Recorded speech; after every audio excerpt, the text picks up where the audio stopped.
Oui, bonjour. Aujourd'hui, nous allons essayer de terminer l'identification des personnes morales. Donc, je reviens un peu sur ce qui a été dit sur les personnes morales, leur identification. Et donc, comme pour les personnes physiques, donc la personne morale, elle a aussi une naissance et aussi elle peut mourir. Donc, c'est ce qu'on appelle la dissolution. Donc, nous aurons l'occasion aujourd'hui de voir dans quel cas elle peut être dissoute.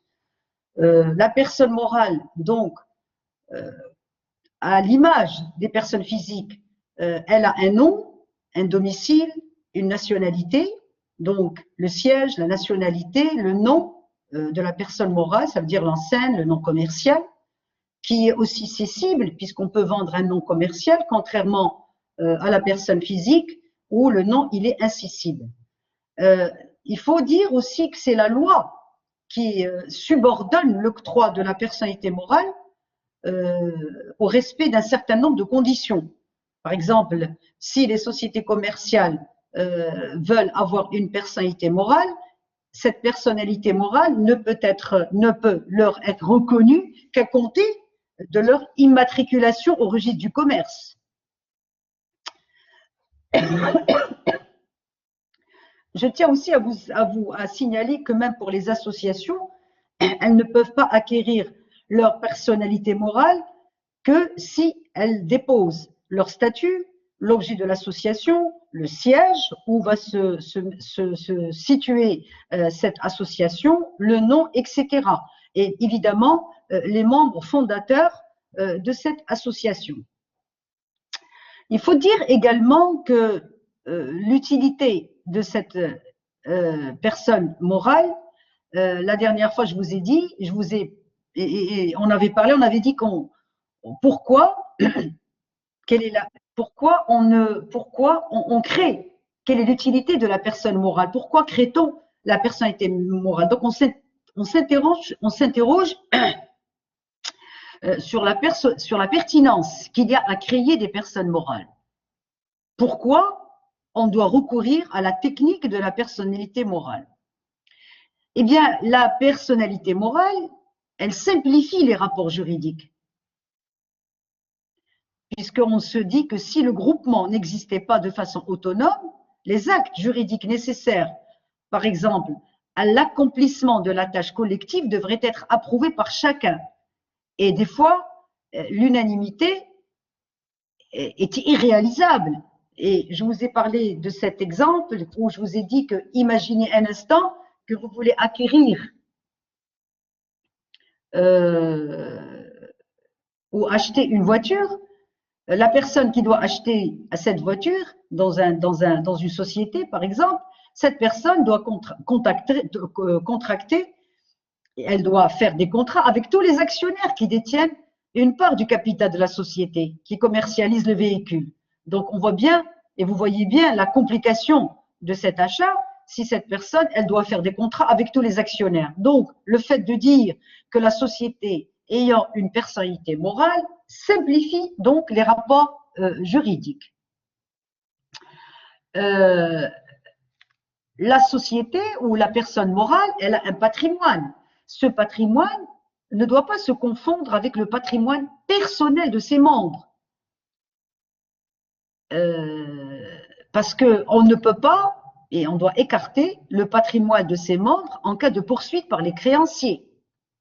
Et même en cas de décès, par exemple, d'un des membres de la société, les biens qui restent dans le patrimoine du groupement, ils appartiennent au groupement et non pas dans le patrimoine personnel de la société, des personnes qui composent la société. Là, je ne fais que vous rafraîchir un peu les idées. Les personnes morales, il existe des personnes morales de droit public et même des personnes morales de droit privé. L'État étant une personne morale qui historiquement est apparue comme le premier concept irréductible. Il y a ce qu'on appelle les collectivités locales, les régions, les communes, les arrondissements, les établissements publics. Tout ce monde-là rentre dans la catégorie des personnes morales en droit public. Et vous avez les personnes morales en droit privé. Cette catégorie, elle se subdivise donc en associations. L'association à but non lucratif, les sociétés qui sont à but lucratif, puisqu'ils cherchent quand même à faire des bénéfices et de partager les pertes. Et d'ailleurs, l'une des caractéristiques de ces sociétés et qui fait la différence avec les associations, ils ont un but non lucratif, donc ils sont désintéressés, alors que les sociétés, ils ont un but lucratif. Les syndicats aussi, ils ont un but non lucratif. Et puis, vous avez d'autres personnes morales en droit privé qu'on appelle les groupements d'intérêt économique, les JE, et enfin, vous avez ce qu'on appelle les fondations. Les fondations, ça veut dire tout ce qui est habous, tout ce qui est fondation religieuse. Et même en France, vous avez ce qu'on appelle les fondations qui sont laïques. D'accord? Par exemple, même chez nous, par exemple, quand vous avez un hôpital, c'est une fondation qui n'est pas religieuse, mais qui est laïque. D'accord? Eh bien, tout ce monde-là, toutes ces personnes morales, aujourd'hui, une fois identifiées, on se pose la question également qu'une personne morale, elle peut aussi disparaître, elle peut mourir, c'est le décès de la personne morale. Le décès de la personne morale, on dit que finalement, c'est vrai qu'on dit que la personnalité morale assure la pérennité de l'action. Parce que finalement, on dit que la personne morale ignore les aléas de la vie humaine. Et la durée de vie d'une personne morale, elle transcende celle d'une vie humaine. Par exemple, si demain, le boulanger du coin de la rue, en tant que personne physique, vient de mourir, son commerce, il sera fermé. Mais si une société demain ou le président directeur général d'une société subit le même sort, eh bien la société, elle va continuer à fonctionner normalement. Donc, la personnalité morale assure ce qu'on appelle la pérennité de l'action. D'accord? Elle ne décède pas. Cependant, attention, elle peut disparaître. Mais elle peut disparaître dans des conditions qui sont assez particulières. C'est ce qu'on appelle la perte de la personnalité morale. La perte, ça veut dire qu'elle ne va plus être considérée comme une société et donc elle va perdre cette personnalité morale. Eh bien, à ce niveau de cette disparition, le législateur, il a arrêté des conditions particulières dans des cas où une société peut perdre sa personnalité morale. Et je vous ai dit tout à fait au début que la personne morale, pour qu'elle puisse fonctionner, il faut qu'il y ait des statuts. Dans ce statut, il faut, par exemple, mettre ou écrire la durée pour laquelle cette société est instituée. Eh bien, si la durée arrive à échéance, par exemple, si je dis que une société, par exemple, a été instaurée pour la fabrication ou pour la construction ou pour quelque chose et que cette chose, elle a été construite, en principe, l'objet pour lequel cette société, elle a été instaurée, instituée, créée, a été réalisé.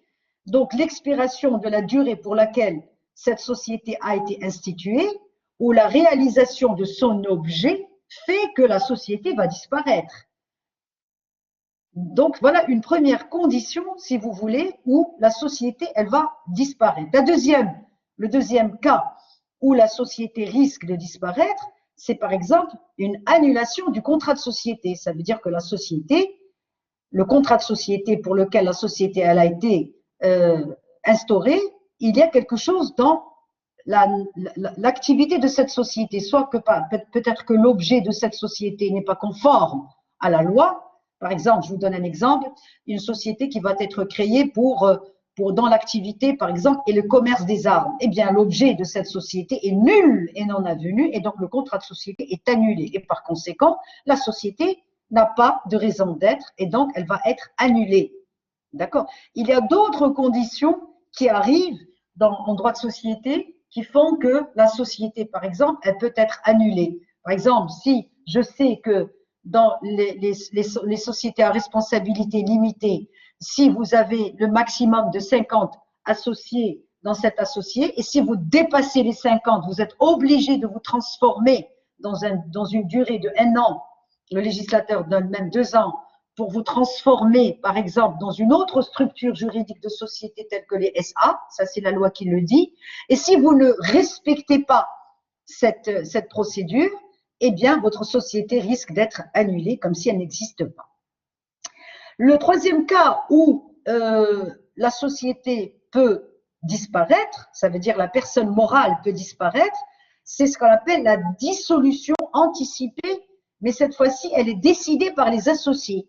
Si je sais, par exemple, que je ne pourrai pas faire face, par exemple, et que le capital, il risque de descendre au minimum qui est prévu par la loi, le législateur, d'un côté, il peut demander est-ce que cette société, il faut qu'elle soit dissoute par anticipation, d'accord? Soit carrément, ce sont les associés qui se disent finalement, attention, nous allons vers un mur et il vaut mieux mettre fin tout de suite à notre société. Et donc, c'est ce qu'on appelle la dissolution anticipée. Mais cette fois-ci, elle est décidée par les associés. Ce sont les associés eux-mêmes qui décident de mettre fin à leur société, soit pour mésentente, soit parce qu'ils n'arrivent plus à suivre l'activité de la société, soit parce qu'ils préfèrent quand même changer d'activité et donc ils préfèrent mettre eux-mêmes, à l'occasion de leur assemblée générale extraordinaire, de mettre fin à la société. Ce sont des procédures qui sont quand même prévues par le droit des sociétés. Et puis, vous avez aussi un cas qui est aussi très, très, très rare. Ça veut dire cette dissolution anticipée, cette fois-ci, c'est le tribunal qui va la prononcer, mais à la demande d'un associé pour ce que nous appelons pour juste motif. Juste motif. Rappelez-vous, je vous ai dit que dans le contrat de société, il y a quelques conditions qui sont prévues par le DOC. Ça veut dire que la société est un contrat dans lequel les associés se mettent d'accord en amenant leurs apports pour partager les pertes et les profits.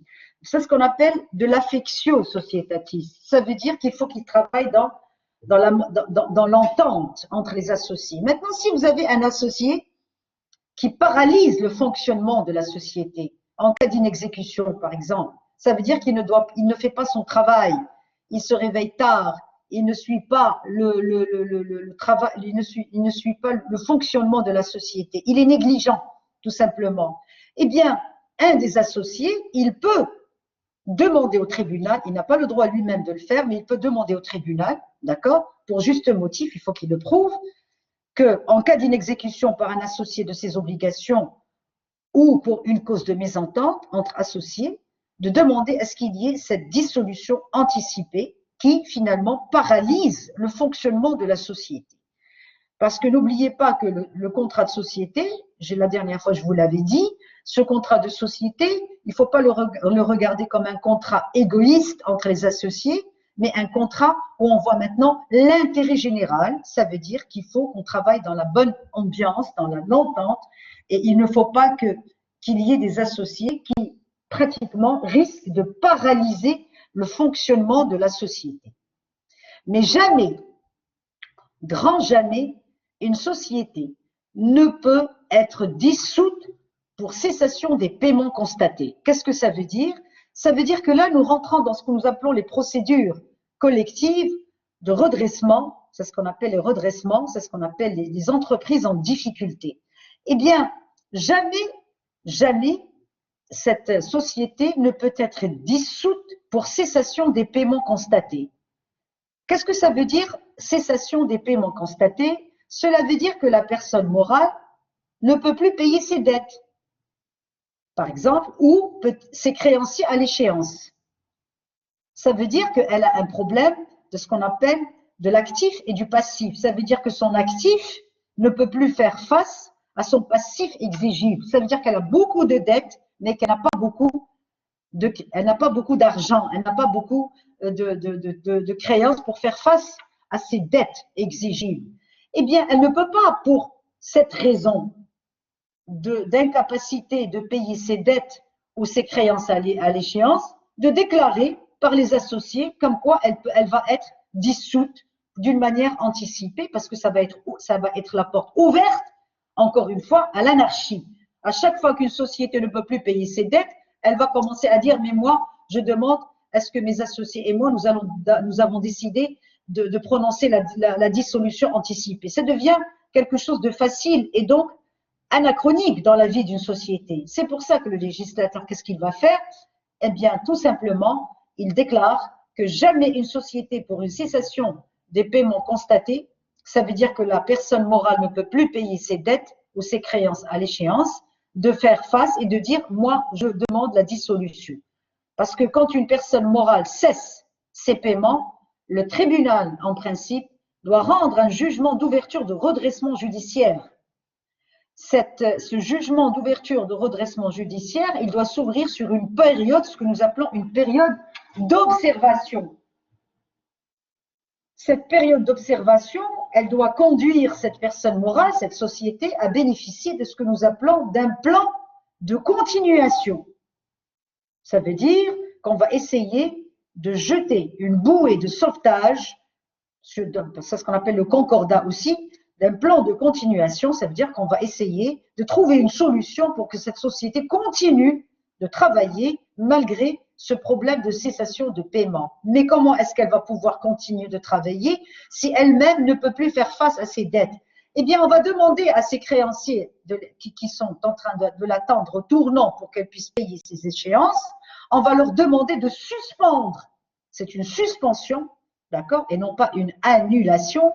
C'est une suspension de toutes les créances en attendant que cette société se remette sur pied. C'est ce qu'on appelle un plan de continuation, d'accord, pour pouvoir voir si cette société, elle va pouvoir bénéficier d'une bouée d'oxygène. Ça veut dire qu'on va demander à cette société d'arrêter, par exemple, de faire des dépenses inutiles, d'acheter ou d'emprunter.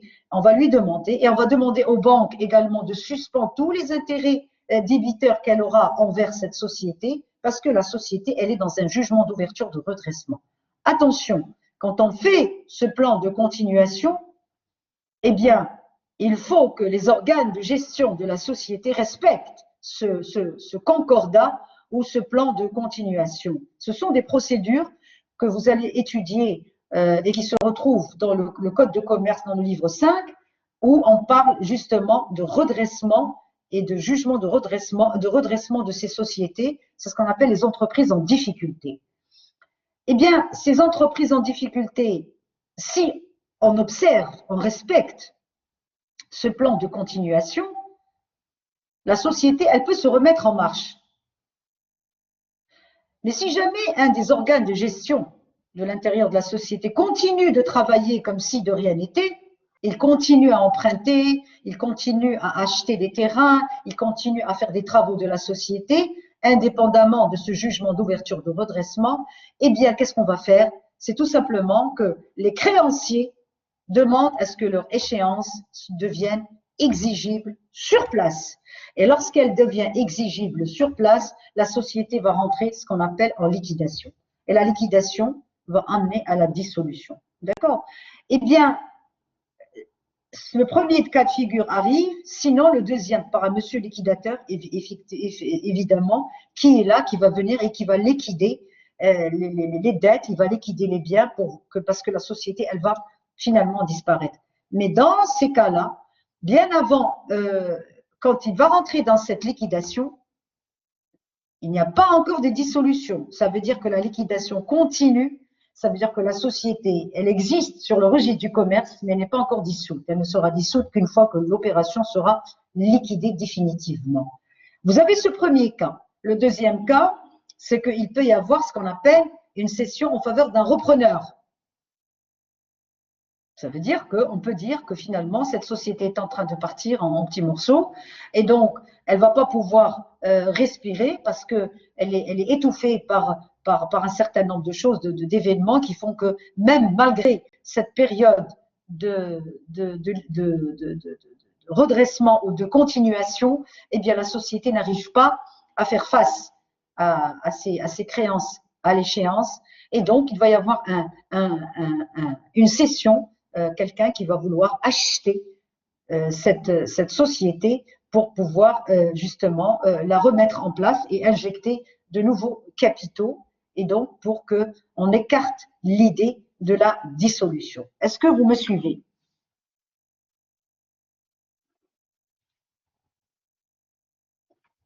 Est-ce que vous êtes là? Allô? Alors, je continue. Est-ce que vous êtes là? Est-ce qu'il y a des questions?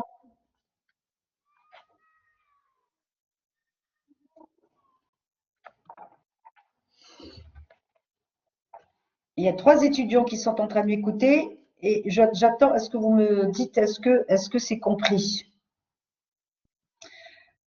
Madame, Oui? madame, je viens de rentrer car le site de la fac, il y a un problème. Mais en tout cas, la séance est enregistrée. D'accord, madame. Bon, j'ai pas écouté dès le début la séance. Mais la séance chez vous, elle est enregistrée. Oui, madame, oui. Voilà, Je sais, merci. c'est moi. Alors, je Excusez-moi, continue. madame, Oui? si on ne vous répond pas, parce que c'est le cas de ce qu'elle a dit, mademoiselle Basma. Donc, Oui? je viens de rejoindre le cours, donc je dois attendre jusqu'à ce que vous terminez et je regarde en différé. C'est ça. Si je ne réponds pas, c'est parce que je viens de rejoindre la session. Non, parce que moi, quand je parle toute seule comme ça, j'ai l'impression que je parle dans le vide. Je viens de rejoindre madame la session il n'y a même pas 1 minute. Donc, c'est ça, je ne vous réponds pas parce qu'enfin, je viens de rejoindre, c'est ça. On doit, Ok. on doit revoir le cours. D'accord. Alors, Merci. sachez déjà avec vous que je vais faire un QCM. Je ne sais pas si je vous l'avais dit ou pas. En fait, c'est ce qu'on a eu comme info. Voilà. Donc, vous allez avoir un QCM, d'accord, où vous allez répondre par des phrases, et des vrais ou des faux, ou de oui ou de non, où vous allez cocher toutes les cases, ou pas du tout, ou vous allez relever peut-être une case qui est fausse, ainsi de suite. D'accord? Donc, D'accord, parce qu'on n'a madame. pas le choix, parce que vous êtes nombreux et on ne peut pas vous faire des dissertations juridiques à distance, malheureusement. D'accord. OK? Ok, madame. Alors, j'étais en train d'expliquer encore une fois que le régime juridique de la personnalité morale euh, pose 3 questions. D'abord, l'existence de la personnalité morale, pourquoi elle existe, on en a parlé déjà, parce qu'elle a quand même une autonomie du patrimoine, parce qu'elle a un nom, parce qu'elle a un certain nombre d'attributs que le législateur lui a donnés, et aussi les attributs et aussi l'exercice par la personne morale de ses prérogatives juridiques. L'exercice, ça veut dire quoi l'exercice, à votre avis? L'exercice de ses droits. Qu'est-ce que ça veut dire l'exercice des droits? Rappelez-vous, pour les personnes physiques, je vous ai dit que les personnes physiques, ils ont une capacité de jouissance et une capacité d'exercice. Et que la capacité de... Oui? Madame, l'exercice, je pense, c'est un devoir. Non, l'exercice, c'est une prérogative. Exercer des droits, c'est pas un devoir. Parce que même les obligations, c'est un devoir. Quand on parle de l'exercice des droits, ça veut dire comment elle doit s'appliquer, comment elle doit se manifester sur le plan juridique. Quand vous dites quels sont les exercices de vos droits, bah, les exercices de mes droits, c'est d'abord l'exercice de mes droits. Moi, en tant que professeur, je dois ici venir et vous faire un cours. Ce ne sont pas des devoirs, ce sont des obligations. Est-ce que vous comprenez? Il ne faut pas regarder l'exercice comme un devoir qu'on fait. Ce n'est pas l'exercice. On est d'accord? D'accord, madame. Alors, je vous ai dit que pour les personnes physiques, ils avaient une personnalité morale, une personnalité juridique, et pour cette personnalité juridique, comment elle doit se manifester? Par la capacité d'exercice et la capacité de jouissance. Rappelez-vous, la capacité de jouissance, nous naissons tous avec une capacité de jouissance, parce que nous allons hériter, nous allons porter le nom de nos parents, parce que nous allons avoir une nationalité, mais la capacité d'exercice, un bébé n'a pas une capacité d'exercice pour signer un contrat. Il n'a pas cette capacité d'exercice. Et je vous ai dit que cette capacité d'exercice chez les personnes physiques, elle est très importante parce qu'elle a un but d'abord d'intérêt personnel et un but d'intérêt général. D'intérêt personnel, on ne peut pas confier à un enfant, par exemple mineur, de signer un contrat parce qu'il n'a pas la capacité d'exercice. Il est dans l'incapacité d'exercer ses droits parce qu'il n'aura pas la faculté de comprendre, d'accord? Alors que c'est une personne physique, elle jouit de ses droits et de ses obligations, mais sa capacité d'exercice, elle est limitée.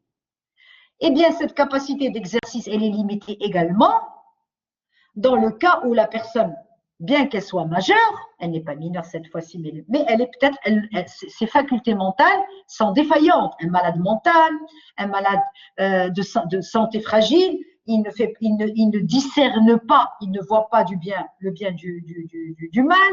Et donc, le législateur, qu'est-ce qu'il va faire? Même pour cette catégorie de personnes physiques, eh bien, le législateur les a protégés dans un but d'intérêt général en leur disant, attention, vous, quand vous allez vous mettre dans une capacité d'exercice, vous avez besoin de tuteurs derrière vous, c'est ce qu'on appelle la tutelle, pour vous protéger, pour signer à votre place, parce que vous êtes dans l'incapacité de signer, vous êtes dans l'incapacité de comprendre. Un héritier malade mental, par exemple, dont le père lui a laissé une fortune, eh bien, quelqu'un va venir, il va commencer à lui céder ses biens sans qu'il se rende compte. Eh bien, le contrat qu'il va faire, il est frappé d'une nullité absolue parce que cette personne n'a pas la capacité d'exercice. Il est dans l'incapacité de signer parce que c'est un malade mental, d'accord? Ou il est fragile, d'accord? Eh bien, ses frères ou les héritiers, ils peuvent venir dire attention, notre papa, quand il a vendu cette maison, par exemple, il était dans une incapacité, dans des facultés mentales qui ne pouvaient pas lui permettre de faire ce genre d'achat. Et donc, vous avez profité de sa fragilité pour l'appauvrir. Eh bien, pour ne pas arriver à ce genre de problème, qu'est-ce qu'on fait? Le législateur, il a protégé ces personnes, d'accord, en mettant à côté de ces personnes d'autres personnes qu'on appelle les tuteurs pour qu'ils puissent veiller sur le patrimoine de ces personnes qui sont fragiles. Donc, la capacité d'exercice et la capacité de jouissance existent chez les personnes physiques. Mais qu'en est-il des personnes morales? Si je sais que la personne morale, c'est quelque chose qui n'est pas palpable.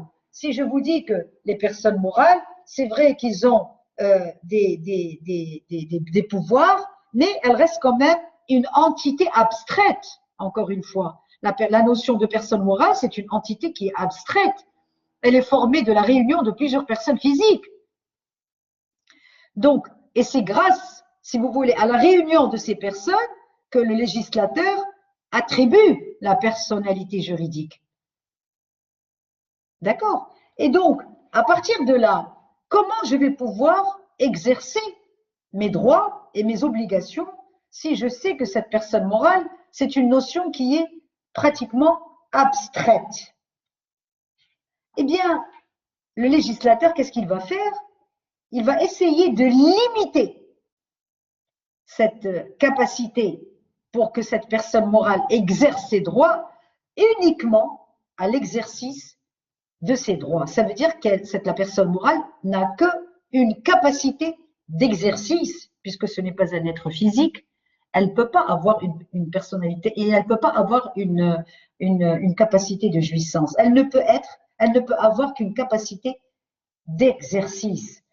Eh bien, cette personne morale, parce que ce n'est pas une réalité physique, elle ne peut pas exercer ses droits que par le recours à des personnes physiques. Évidemment, je vais mettre un président directeur général, un gérant. Toutes ces personnes auront la qualité de représenter la personne morale. C'est pour ça qu'on dit que dans toute société, d'accord, il y a toujours des organes de gestion, d'accord, ou des organes de contrôle et de gestion, d'accord, pour pouvoir justement représenter, c'est une représentation de la personne morale. Eh bien, cette qualité découle de ce que cette personne physique est l'organe de la personne morale qui est habilité à agir en son nom. Ça veut dire que si je mets par exemple un gérant dans une société à responsabilité limitée, eh bien ce gérant, qui est une personne physique, c'est l'organe qui est habilité à représenter la personne morale et agir en son nom devant les tribunaux, par exemple. C'est ce qu'on dit, on dit que la personne morale, elle peut ester en justice. Ester, ça veut dire agir en son nom, mais ce n'est pas la personne morale qui va se déplacer, puisque c'est une notion abstraite. Eh bien, ce sont des personnes qui vont être nommées, d'accord, dans les statuts ou par des assemblées, qui vont agir et qui sont habilitées, d'accord, à agir au nom de cette personne morale. Eh bien, cette nécessité de recourir à un représentant qui va représenter et agir au nom de la société, elle va nous faire surgir deux questions qui sont très importantes et sont propres aux personnes morales. D'abord, il faut comprendre que la nécessité de recourir à un représentant, la première question, c'est le problème, la règle de la majorité pour la prise des décisions. D'abord, et le deuxième problème, c'est le fait de dire, de déterminer l'organe qui va représenter. Quand il s'agit, par exemple, de la prise des décisions dans la personne morale, chose qui n'existe pas dans les personnes physiques, eh bien la personne morale, comme ce que je l'ai dit tout à l'heure, c'est un théâtre, c'est un composé de plusieurs personnes, d'accord, d'un grand nombre, et donc il va y avoir la volonté collective des membres qui va s'exprimer comment? Dans ce que nous appelons les assemblées générales. Donc les assemblées générales, c'est ce qui va nous permettre à prendre une décision, d'accord, parce que la personne morale ne parle pas, et ce n'est pas la personne, ce n'est pas l'organe qui va la représenter qui va parler, mais moi j'ai besoin, puisqu'il y a des personnes qui vont composer cette personne morale, comment voulez-vous que ces personnes vont s'exprimer? Eh bien, ils vont s'exprimer dans ce que nous appelons les assemblées générales. Cette assemblée générale, qui suivant un certain nombre de statuts, va se réunir par exemple une fois par an environ, et donc elle va délibérer d'un certain nombre de décisions qui vont dans le sens de la société. Donc cette assemblée générale, elle peut être une assemblée générale ordinaire, tout comme elle peut être une assemblée générale extraordinaire. Eh bien, elle détient ce qu'on appelle le pouvoir suprême dans la personne morale. Et donc, quand il s'agit d'une décision, par exemple, on peut prendre des décisions soit à la majorité simple, soit absolue, soit qualifiée. Tout dépend des cas, de la décision qu'on doit prendre. Mais ce qu'il faut comprendre, c'est pratiquement le Parlement dans une société, dans un État. C'est l'Assemblée générale qui a le pouvoir suprême dans la personne morale. Et c'est l'Assemblée générale qui prend des décisions.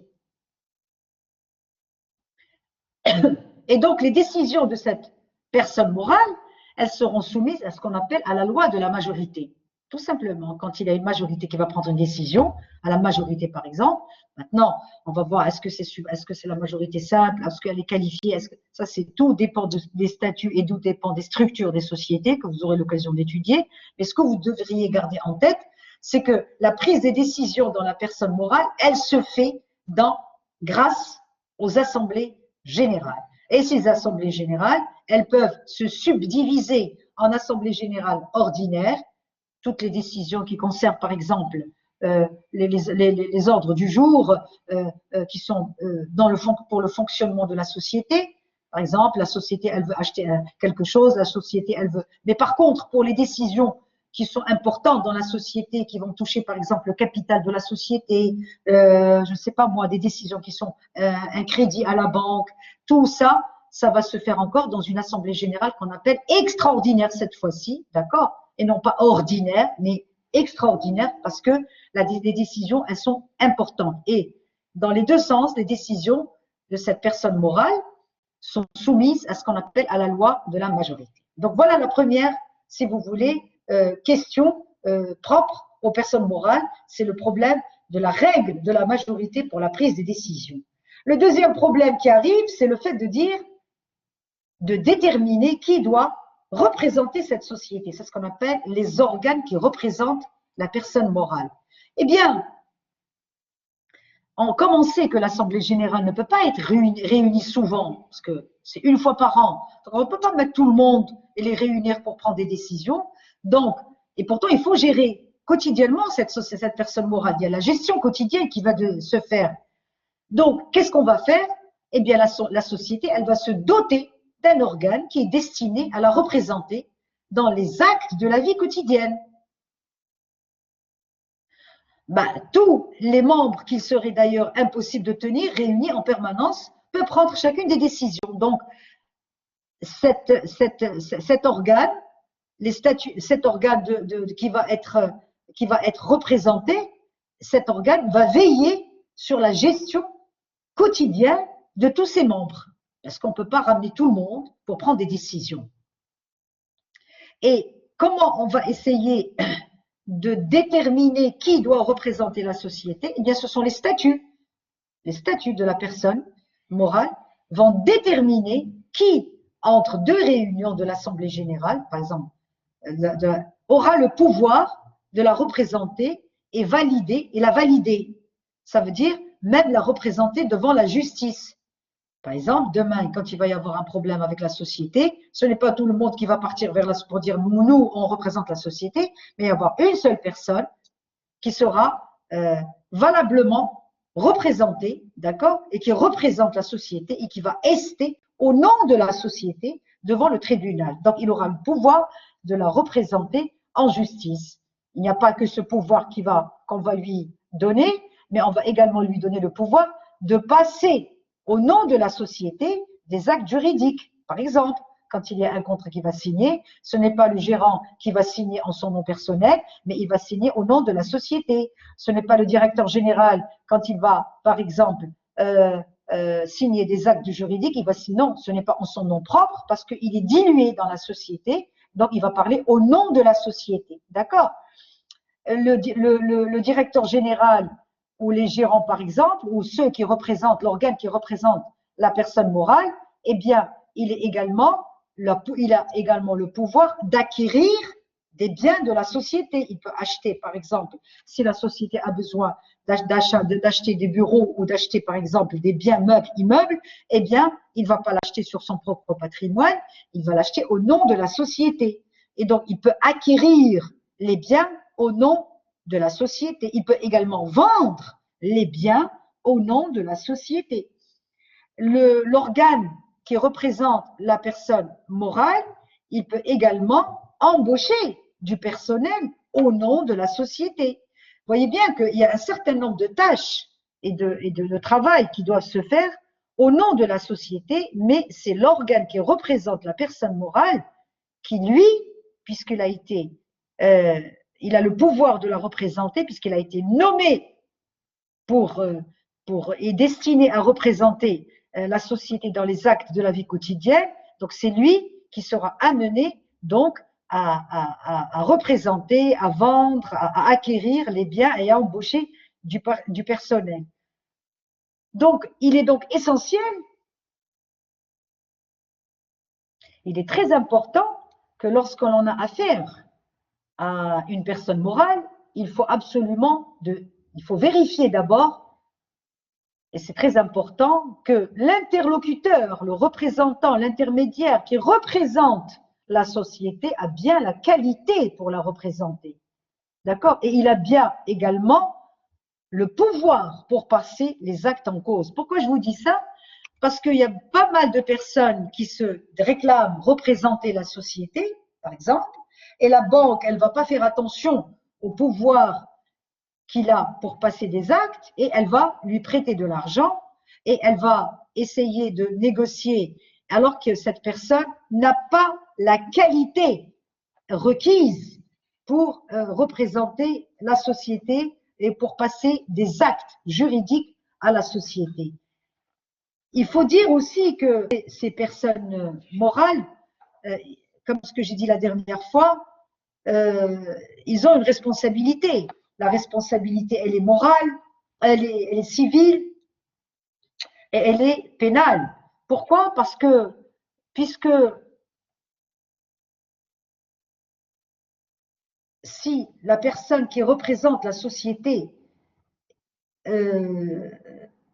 commet des infractions pénales, par exemple, je ne sais pas moi, trafic, elle commet des infractions, surtout en matière, je sais pas moi, les faux en écriture, il va acquérir un bien, il va le mettre en nom de la société, mais en fait, c'est en son nom à lui qu'il va le détourner. Tout ce qui est détournement de pouvoir, tout ce qui est faux et usage de faux, tout ce qui est des délits, tout ça c'est prévu dans ce qu'on appelle le droit pénal des sociétés, eh bien, il peut être responsable pénalement. Attention. Il peut être responsable également fiscalement. Puisque s'il représente par exemple la société avec des comptes qui sont irréguliers, eh bien il peut, sur le terrain pénal, sur le terrain fiscal, il faut croire que la société, elle court des sanctions, aussi bien pénales, fiscales et même civiles, des dommages-intérêts. Vous voyez bien que la société, sur le plan des infractions, elle peut aussi, même lorsqu'elle est, même si elle est artificiellement créée, elle encourt les mêmes sanctions comme si c'était une personne physique. Donc, il y a une responsabilité pénale et il y a aussi une responsabilité civile et même une responsabilité fiscale. Et elle peut aussi subir des sanctions, puisque vous avez bien vu qu'il y a des retraits d'autorisation, des fermetures, des amendes qui peuvent être versées par la société quand elle commet des infractions. Donc voilà ce que je peux vous dire brièvement, parce que ce sont des cours que vous aurez l'occasion de voir plus tard dans les droits de société concernant les infractions pénales, civiles, commerciales et même fiscales pour ces sociétés. Est-ce que vous avez des questions?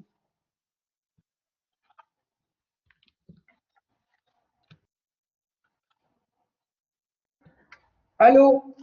Non, madame, tout est clair. Ok. Ben alors, je m'arrête ici parce que j'ai terminé avec vous les droits de société, enfin l'identification des personnes morales. Donc, je vous demande de bien travailler, s'il vous plaît, de ne pas faire d'impasse parce que vous serez questionné sur tout ce qui a été dit jusqu'à présent. D'accord? Et donc, voilà. Est-ce que vous avez des questions? Donc, vous n'avez pas des questions, c'est très bien. Madame, oui? en fait, je voulais tout simplement vous dire que vous l'avez certainement remarqué, on n'est pas aussi nombreux que d'habitude. Pratiquement la moitié des étudiants rencontrent des problèmes pour se connecter à la plateforme. Ah, ça j'y peux rien. Oui, oui, en Ça, fait, j'y peux c'est rien. juste pour vous le dire. Tiens, il y a le camarade. Plusieurs personnes, parce que nous avons un groupe WhatsApp en interne pour discuter des études et tout, et plusieurs personnes nous ont fait part du dysfonctionnement avec des captures d'écran et tout. C'est juste pour vous expliquer en quelque sorte le fait qu'il n'y ait pas assez de demandes aujourd'hui. Bah, écoutez, c'est un cours qui fera partie quand même de votre examen. Vous allez vous passer le cours. De toute façon, il est enregistré, donc le problème ne se Oui, pose pas. Regardez, la caméra d'Abejet, tout à l'heure, elle était coincée, mais c'est pas grave. Écoutez, moi, tout ce qui est Internet, connexion et tout ça, je pense que vous avez un délégué. Ah, non, il n'y a pas de délégué chez vous, il n'y a pas un on n'a pas représentant. encore de représentants, non. Eh ben, ça, c'est quelque chose que vous devriez faire en priorité des priorités parce qu'il va y avoir conseil de faculté et comme d'habitude, nous demandons à un représentant des étudiants qui assiste à ces conseils pour qu'ils nous disent un peu les problèmes qui arrivent. Oui. Eh bien, la première des choses à faire, c'est de vous constituer, encore une fois, regardez, en personne morale déjà, voilà. Et donc avoir quelqu'un qui va parler au nom de tous les étudiants en tant que représentant, voilà, qui a le pouvoir de représenter ces étudiants, d'accord? Pour ne pas vous écouter tous en même temps parce que ça devient impossible, d'où l'utilité justement de cela, et donc de parler de cela et de faire un communiqué pour dire attention, nous rencontrons des problèmes parce que moi, à chaque fois que je viens ici, je vois qu'il y a des travaux de l'Internet, de connexion, de ceci, cela, cela. Si, au bout du compte, je me rends compte qu'il n'y a rien du tout, Non, Moi, non, j'y en peux fait, rien. c'est pas qu'il y a rien du tout. Depuis toujours, on a toujours pu assister à vos cours et tout, mais depuis ce matin, les étudiants, ils nous réclament ça. Bien sûr, le cours, il va pouvoir être récupéré grâce à l'enregistrement, mais enfin, c'est juste pour vous dire que c'est pas qu'ils sont absents réellement, mais c'est qu'ils n'ont pas pu avoir accès à la plateforme. D'accord. De toute façon, même ce matin, il y avait un problème de connexion ici parce que moi, je suis en train de partager je suis Votre en train de connexion, partager avec vous. Donc, la limite, c'est général. Ce matin, spécialement, il y a eu un problème d'Internet. On me l'a dit, d'accord, on me l'a bah, c'est précisé. justifié alors. D'accord. Mais cela ne vous empêche pas, encore une fois, de parler, de dire comme quoi il y a des problèmes d'Internet au niveau de la. Oui. Il faut le dire pour que les choses soient encore mieux perfectionnées. Bah, on va essayer. Mais en tout cas, pour le sujet que vous avez évoqué par rapport aux représentants, moi, je ne sais pas. Moi, personnellement, je suis salariée, donc je ne suis pas tout le temps disponible.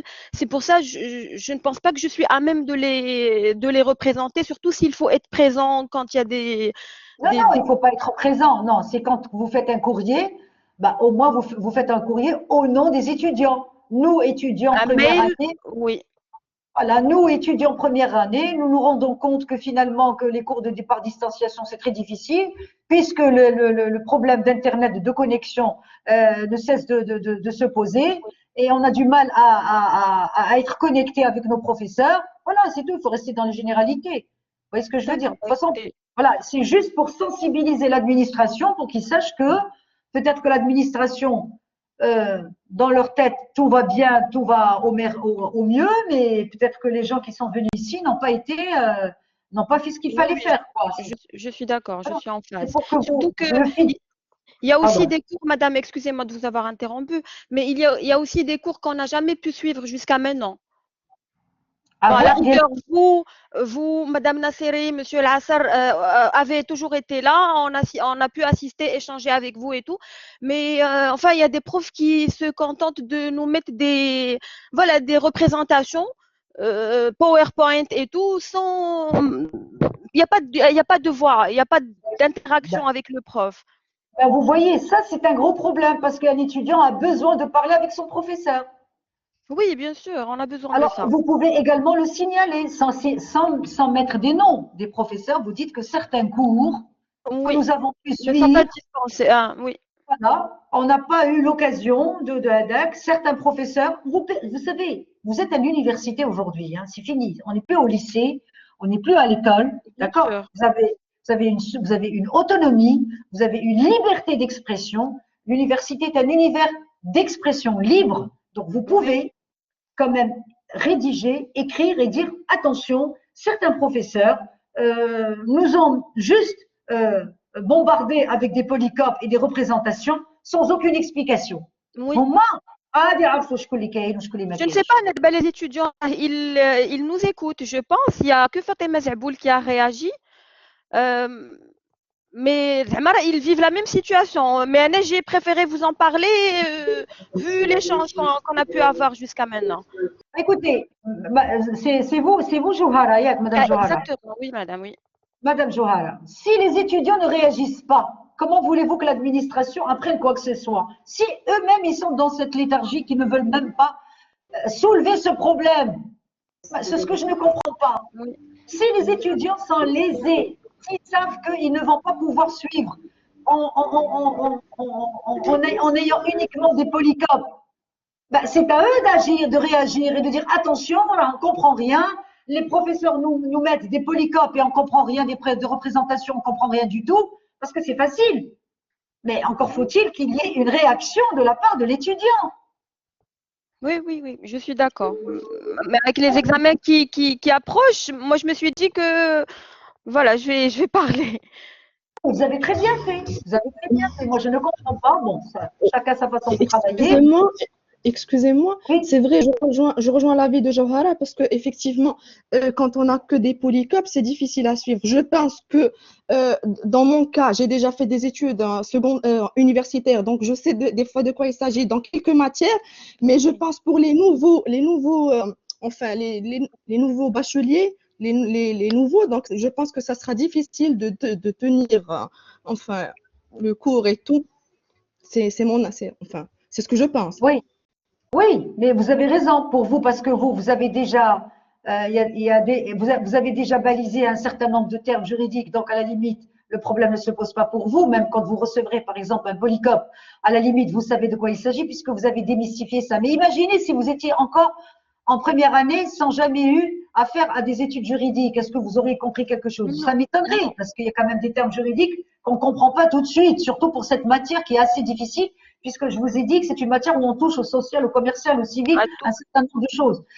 Oui, mais si ces personnes-là ne réagissent pas, à la limite, comment voulez-vous que, si le prof n'a pas de réaction et de contre-réaction, comment voulez-vous qu'il réagisse? Il se dit, ben, à la limite, mes étudiants cette année sont des savants, c'est des génies, puisque je leur envoie des polycopes, ils comprennent Et tout. oui, C'est tout. Donc, à la limite, si vous ne faites pas un courrier dans ce sens pour sensibiliser l'administration, pour que l'administration sensibilise ses professeurs, pour qu'on leur dise attention, il y a certains étudiants qui n'arrivent pas à comprendre parce que vous leur envoyez que des polycopes, il n'y a aucune interactivité, aucune explication. Comment voulez-vous que l'administration apprenne cela si à votre niveau, vous ne réagissez pas? Ils n'ont oui, pas, oui, vous avez raison. la boule magique, hein, pour voir un peu qu'est-ce qui va pas. Mais c'est à vous de relever les failles. C'est à vous de dire attention, on ne comprend pas ceci, on ne comprend pas cela. Nous avons des polycopes, sans citer encore une fois de nom de professeur. Hein. Oui, bien sûr. Nous avons des polycopes de certaines matières où certains professeurs nous bombardent avec des polycopes et on ne comprend pas, sachant qu'il y a la pandémie, sachant que c'est déjà très difficile de faire des cours à distance. D'accord? Moi, je me déplace jusqu'à Mohamedia pour vous faire un cours parce que j'ai un problème d'internet chez moi. Ok? Moi aussi, j'aurais pu vous envoyer des polycopes et tout ça et ceci et je vous dis au revoir. Je vous ai fait un polycope pour l'introduction, pour que vous connaissiez un peu, pour que vous vous familiarisiez un peu avec la Vous nous matière. repérez avec ce que vous nous dites quand on se rencontre chaque lundi. Le polycope, enfin, il ne remplace jamais votre présence et ce que vous nous dites. Parce qu'on Ouais. essaye tout simplement de retrouver ce que vous avez dit et de nous repérer. Mais Et donc, polycope tout seul, non, comme m'a dit ça marche Leïla, pas. pour un étudiant fraîchement eu son bac, c'est pas évident du tout. C'est pour ça que je vous dis encore une fois, il faut qu'il y ait un délégué ou deux personnes déléguées qui vont vous représenter et qui vont faire un courrier et que vous l'envoyez par courrier, par email, par exemple à l'administration, d'accord? Professeur D'accord. de l'ICI, c'est lui le responsable pédagogique, d'accord? Professeur de l'ICI, d'accord? C'est lui le D'accord. responsable, ou là, le professeur Aboul Hussein Louriarli, ils sont tous les deux vice-doyens pédagogiques et vice-doyens concernant la planification de tout ça Oui.